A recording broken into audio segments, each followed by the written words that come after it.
Continuamos con nuestras conferencias inaugurales de cobertura nacional e internacional, y el día de hoy es un día muy especial por el personaje que nos hace el favor de haber aceptado participar en la hora 33, que es un gran amigo, un gran hermano de larga trayectoria en la administración pública, en el trabajo legislativo, calificado como el mejor diputado local de la Ciudad de México, del Congreso, lo que era la Asamblea de Representantes y posteriormente la Asamblea Legislativa, pero además alto dignatario que dirigió y lo continúa haciendo con un grupo muy importante de grados 33 de la Masonería Nacional e Internacional, como muy respetable gran maestro de la Gran Logia Valle de México, nuestra querida Gran Logia. Agradecemos entonces al diputado y hermano Jorge Gaviño esta entrevista. Gracias, Jorge, por aceptarla. Y la primera pregunta sería, estimado Jorge, ¿por qué te llamó la atención desde muy joven, yo diría adolescente, la política? ¿Qué le dirías a los jóvenes sobre esa vocación? Pues primero, Manuel Jiménez, hermano entrañable, amigo, y ahora pues conductor de este programa tan interesante que es la hora 33, no solamente por el número que encierra un significado profundo, esotérico, filosófico. La pregunta que tú me haces es una pregunta de vida. ¿Qué decir? ¿Por qué me interesó la política? Yo te contestaría con otra pregunta. Dime tú otra actividad humana que tenga que ver con todo.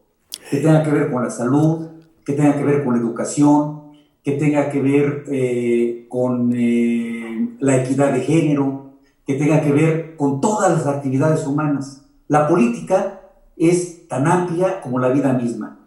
Y por eso me gustó la política y por eso me dedico me he dedicado toda la vida precisamente a esta actividad, porque es una actividad que tiene que ver con todos los aspectos del ser humano. Y quiero decir, hombre, ser, no género. Coincidimos plenamente, estimado Jorge. ¿Y qué te llevó a la masonería?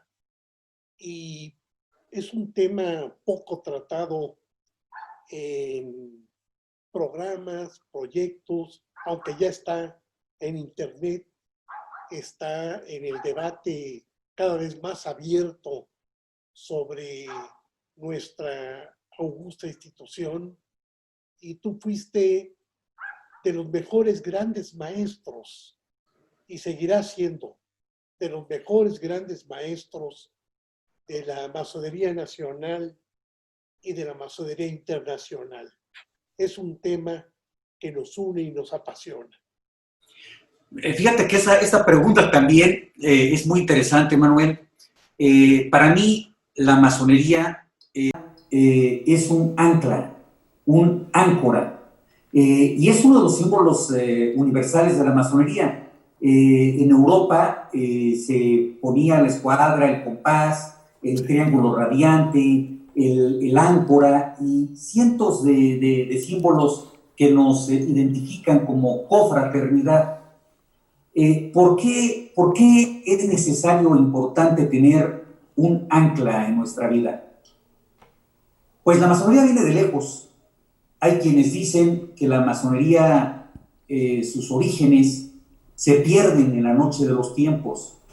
Hay quienes ven las antiguas cofradías medievales como el origen de la masonería. Hay quienes ven el origen de la institución, de la augusta institución, pues las catacumbas cristianas. Otros ven a los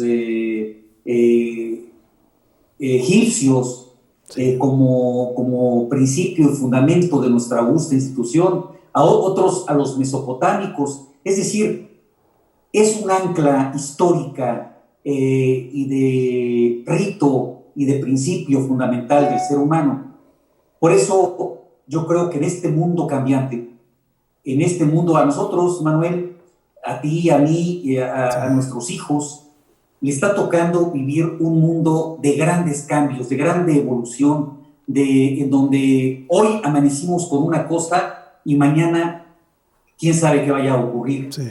En nuestra generación han muerto y nacido naciones. Fíjate qué interesante. En nuestra generación solamente de los años 40 para acá, de los 1940, 1950, 60, 70, estamos viviendo esta generación grandes cambios. Y luego nuestros hijos y nuestros nietos tendrán pues un mundo todavía más cambiante. Y por eso necesitamos un ancla, necesitamos un hilo conductor que sepamos que no se va a mover o que no se va a mover muy a prisa, porque en un punto insignificante del universo, en un segmento determinado de tiempo, estamos perdidos, se encuentra perdido el ser humano. Sí. Somos como una nave espacial que va a millones de kilómetros de velocidad.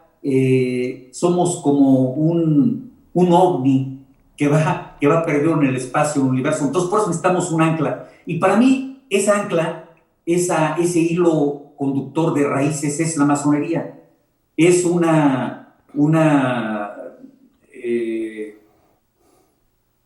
un principio de saber que hay algo firme en este mundo cambiante. Exactamente. Te decía, hemos visto nacer países, hemos visto morir naciones, nos tocó ver la caída del muro de Berlín, nos tocó la desaparición de la Unión Soviética, nos está tocando vivir el nacimiento de naciones en África, morir naciones en África.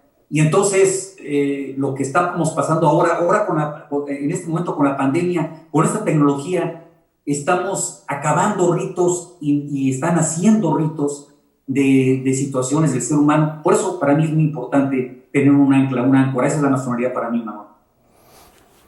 Sí, así es, Jorge, así es esa ancla que nos permite estar en una gran hermandad, en una gran fraternidad, pese a todas aquellas leyendas negras de nuestros adversarios, de los dictadores y de todos aquellos que se oponen al progreso humano.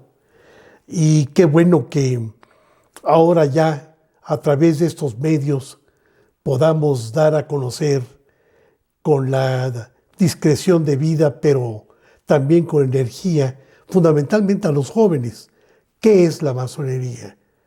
Muchos jóvenes nos están viendo en este momento. Del último sondeo que hicimos, el 80% que nos sigue ya está entre 20 y 30 años. Por eso es tan importante lo que tú has señalado sobre la masonería. Y veo que tienes al presidente Juárez. Sigue aquí, presidente. Ahí está, el gran masón, el gran maestro. Ahora sí, el presidente vitalicio, Jorge. ¿Por qué eres juarista? Bueno, esa es otra de las preguntas también que nos trae a México de una manera muy rápida. Yo te diría que tú lo has dicho, el presidente vitalicio de México, para nosotros es eso, un presidente que dio rostro a la República. Hey. El presidente masón, el presidente que buscó la separación definitiva entre el Estado y las iglesias. Así es. Un presidente que enfrentó el infortunio y enfrentó la invasión en aquel entonces el ejército más poderoso del mundo, que era el ejército francés, sumado por el ejército austriaco, Sí. y por los conservadores de este país, y enfrentó de una manera, pues, de pie, como siempre él lo hizo, de pie. Entonces, para mí Juárez es un símbolo, más que un representante de la historia, que también lo es un ser humano que se convierte en símbolo, en un símbolo de libertad republicana, un símbolo de república, primero. Porque ¿qué querían los conservadores de esa época? Pues querían que esta nación fuera precisamente una monarquía. Eran los monárquicos los que trajeron al ejército invasor. ¿Y qué buscaban? Pues buscaban un imperio, un emperador. Ya tenía inclusive Maximiliano de Habsburgo, porque él no tuvo hijos, tenía a un heredero que era precisamente el hijo de Iturbide. O sea, dicen, Dios los crea y ellos se juntan. Sí. Precisamente Maximiliano de Habsburgo ya tenía dentro de su acta hereditaria al hijo de Iturbide. Entonces, pues imagínense ustedes que Juárez, decíamos, es un símbolo, no es una escultura, no es una estatua, es un símbolo de libertad republicana, es un símbolo de lo laico que debe de ser un gobierno, es un símbolo que a mi juicio debe de tener precisamente la no religiosidad en los asuntos del Estado. ¿Y por qué motivo? Yo diría que es muy importante lo laico, tener un Estado laico para garantizar la libertad a todas las religiones. Exacto. Porque si metemos a una religión de Estado, todas las demás sucumben. Porque si nosotros nos mantenemos en el centro del laicismo, todas las religiones pueden florecer de una manera individual. Y tenemos el derecho de creer o de no creer. Claro. Tenemos el derecho de pensar en la metempsícosis, en la transmigración de las almas, sí. O tenemos el derecho de no creer en ninguna religión o en ningún Dios. Entonces, esa es la belleza, que un jardín puede florecer y se ve bello si tenemos flores de todo tipo. Esa es la religión que nosotros queremos que florezcan, todas las religiones libres, y que el Estado sea ajeno a cualquier religión. Así es. Por eso Juárez es un símbolo para mí. Así es, diputado. Y estaba recordando hace algún momento aquel libro que publicamos tú, yo y otro grupo de liberales sobre la influencia de la masonería en la Constitución de 1917, que lo publicó nuestra gran amiga, experta en estudios de la Reforma y de la historia, hoy embajadora en Colombia, Patricia Galeana, y que influyó mucho en la presentación de ese libro en universidades, en organismos no gubernamentales, en logias masónicas, en logias femeninas, en asociaciones civiles. La República Laica, como tú señalas, es fuente fundamental del respeto a la pluralidad, a la diversidad religiosa, política, étnica, sexual, filosófica. Y la influencia de la masonería en la Constitución del 17 fue definitiva con Jara, Mújica, Luis Manuel Rojas, que ocupaba el puesto que tú también ocupaste y que tuve el honor también de ocupar siendo gran maestro de la Gran Logia Valle de México. En este sentido, Jorge, ¿no valdría la pena ir pensando ya en una nueva obra sobre este mundo cambiante al que te has referido y la presencia de la masonería en el mundo contemporáneo que ha cambiado ya vertiginosamente? Y bueno, yo creo que es muy importante buscar que esta ancla que nosotros tenemos como principio filosófico y fundamental de nuestras vidas, pues también la puedan tener sobre todo los jóvenes que Exacto. están llegando de esta generación que se levantó y que está llegando a un mundo muy convulsionado. Pues sí, una invitación, un libro que nos permita pues darles algunas ideas, algunas propuestas a estos jóvenes. ¿Qué es la masonería? La masonería yo creo que es una propuesta. Ese es el tema, o sea, porque mucha gente pregunta qué es la masonería, se remontan a, pues, a la época medieval, quizás más atrás, como decíamos, pero la masonería en sí, yo creo que es una propuesta. Y es una propuesta para muchas mentes, para muchos cerebros que están ávidos de encontrar ese hilo conductor que los lleve al centro de sí mismos. Para mí eso es la masonería. La masonería y también otras corrientes filosóficas ancestrales encuentran un simbolismo del espejo, el espejo cóncavo y el espejo convexo, que nos permite reflejarnos a nosotros mismos y vernos en ese espejo para encontrar nuestro centro, para encontrarnos, para buscarnos y para encontrarnos. Entonces, yo creo que es muy importante, Manuel, qué bueno que tocas este tema, esta idea, para buscar algunas plumas de la masonería y buscar este Exacto. mensaje de enseñanza, de esperanza para los jóvenes y que están en un mundo convulsionado, que quién sabe qué mundo les vayamos a dejar. Es un mundo que se está moviendo muy rápido y entre más se mueve, pues más nos mareamos, porque Sí, vamos precisamente en este punto insignificante, todos juntos en este mundo, en esta vorágine de movimiento. sí, yo coincido plenamente y he estado pensando en todos estos días en esa necesidad y en una palabra lo sintetizaste. La masonería es una propuesta y tenemos que dar esa propuesta para este nuevo siglo cuya geopolítica se ha modificado radicalmente. Por otra parte, Jorge, estás considerado, no por mí, sino por toda una generación que te conoce durante muchos años, como uno de los grandes pensadores y oradores que domina la palabra, el concepto, el pensamiento.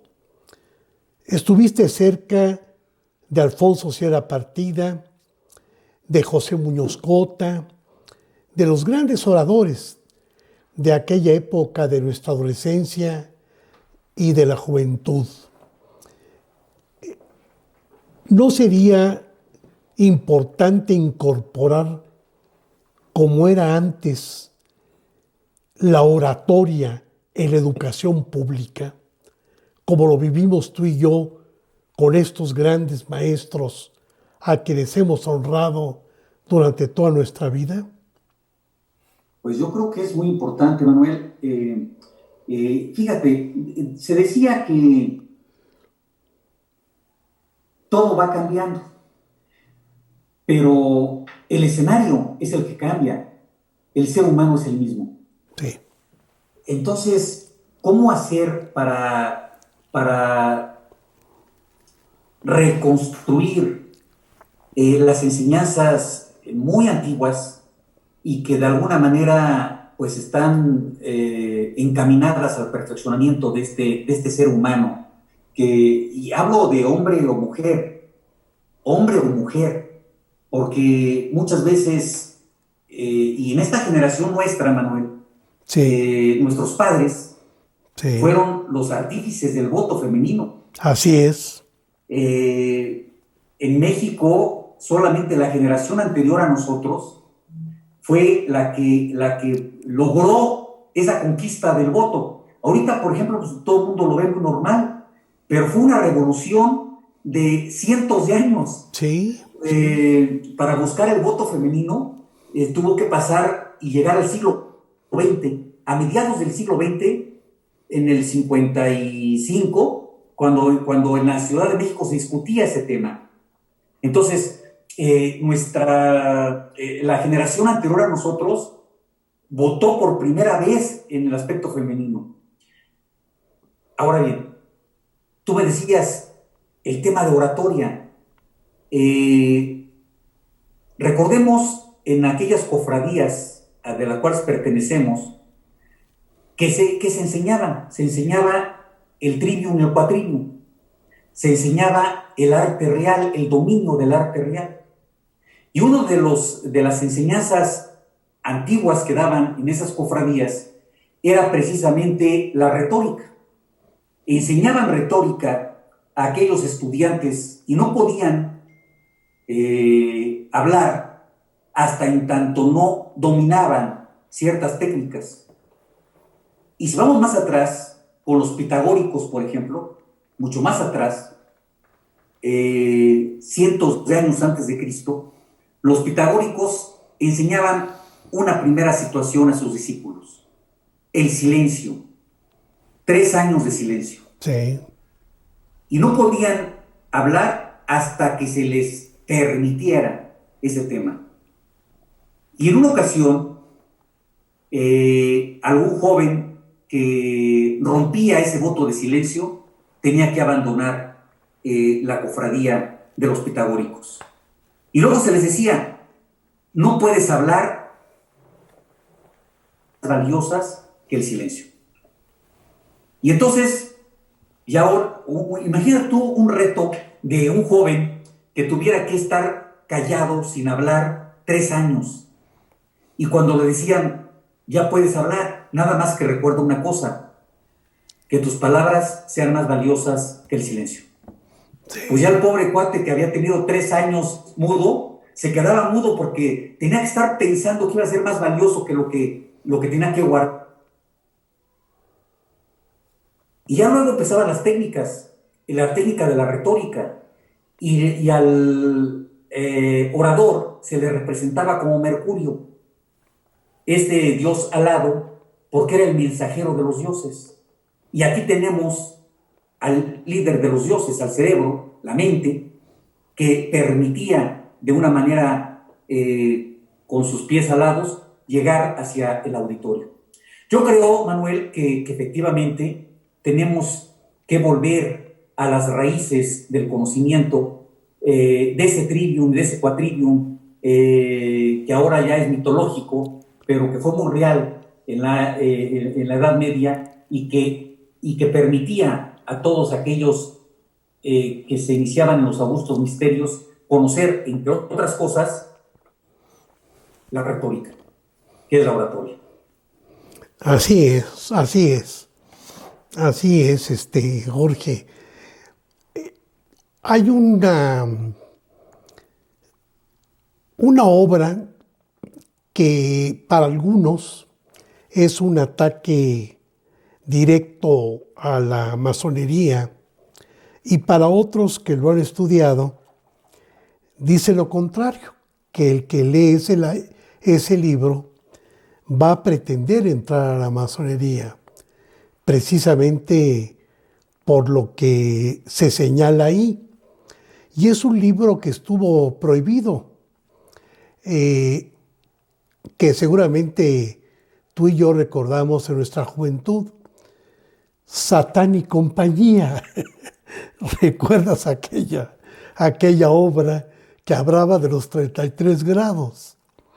Bueno, yo creo que llegó el momento de desmistificar, de dar una respuesta a todo este tipo de leyendas que atentan contra la libertad, la igualdad, la fraternidad, que son los grandes dictadores materiales o espirituales.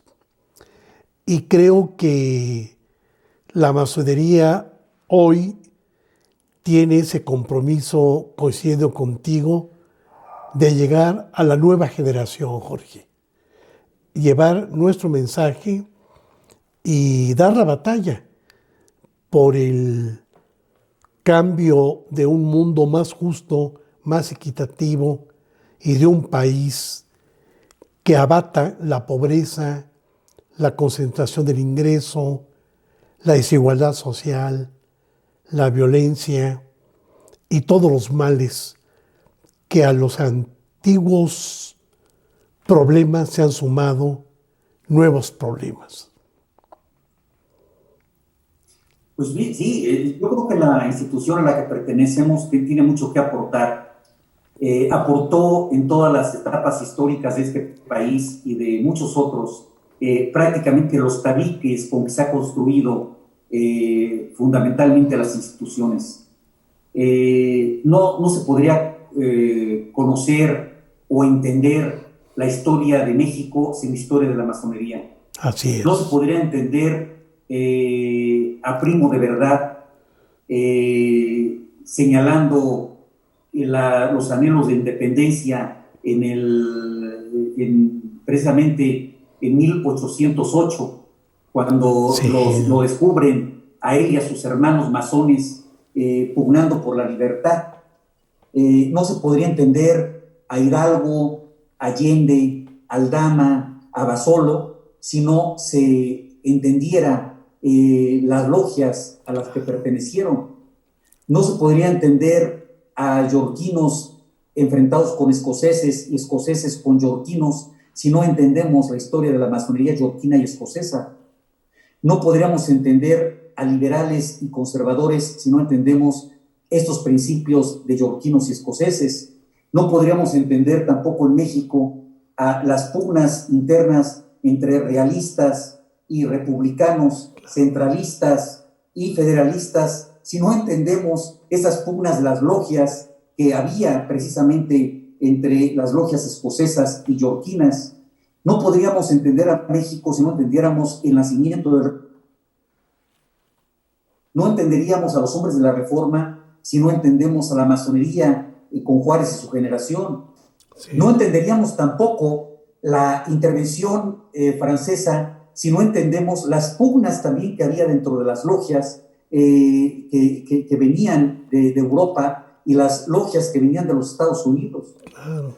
No podríamos entender el pensamiento de Cárdenas como si no entendemos el pensamiento del gran maestro Cárdenas de Valle de México. Así es. Y no entenderíamos tampoco antes de esto el tema de la Revolución Mexicana si no entendemos a Madero, al espiritista Madero, que era un masón muy gnóstico y que pensaba en la comunicación entre los hermanos desencarnados, como él les llamaba, sí.